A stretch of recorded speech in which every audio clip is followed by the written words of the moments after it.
Qu'en 63 ans, nous n'avons pas tellement avancé. Et la guerre constitue, disons, un élément, un facteur de division dès le départ. L'ombre de puissances colonisatrices plane sur l'OUA depuis sa création. Je crois que c'est ce que tu viens de dire. Et les guerres de convoitise des richesses du continent. À l'époque, je crois que, je ne sais pas, c'était pas de la naïveté, mais en tout cas, on espérait. Je disais tout à l'heure, le jour de l'Afrique, l'heure de l'Afrique, nous l'avons chanté, on l'a espéré. Et l'Afrique est désunie, plus que jamais.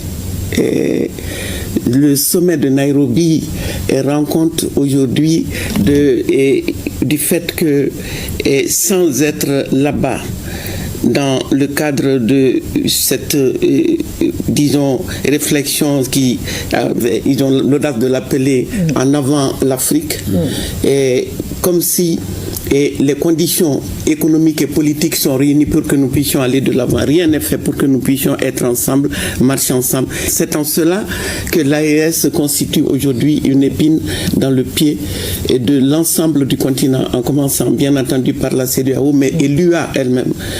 Quand ils se sont réunis pour aller à Lagos à l'époque, le plan d'action de Lagos qui a lamentablement échoué, et auquel on a substitué les programmes d'ajustement structurel du FMI et de la Banque mondiale. Jusqu'à présent, nous gérons les conséquences de c'est pas des choix économiques, en tout cas, de ces politiques économiques, de ces modèles qui nous a été imposés. De mon point de vue, qu'il s'agisse de l'extrême pauvreté, des guerres, des migrations, du terrorisme, et nous ne pouvons trouver de solution à ces drames qu'en prenant à bras le corps la question du modèle économique. Selon vous, pourquoi nous n'arrivons pas à nous démarquer de ce modèle des impérialistes?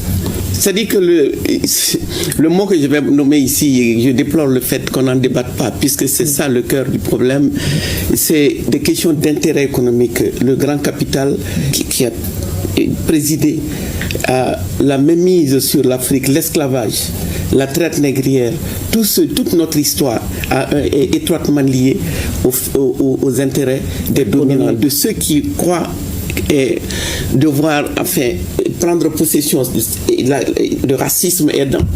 Parce que c'est nous, aujourd'hui, nous payons cher pour ce système que nous ne nommons pas. L'énorme difficulté, la désunion tient au fait qu'on est divisé. Il y a une part d'aliénation culturelle. Est-ce qu'on a véritablement envie d'être indépendant, d'être souverain? D'accord, la question reste posée. Alors, Madame le ministre,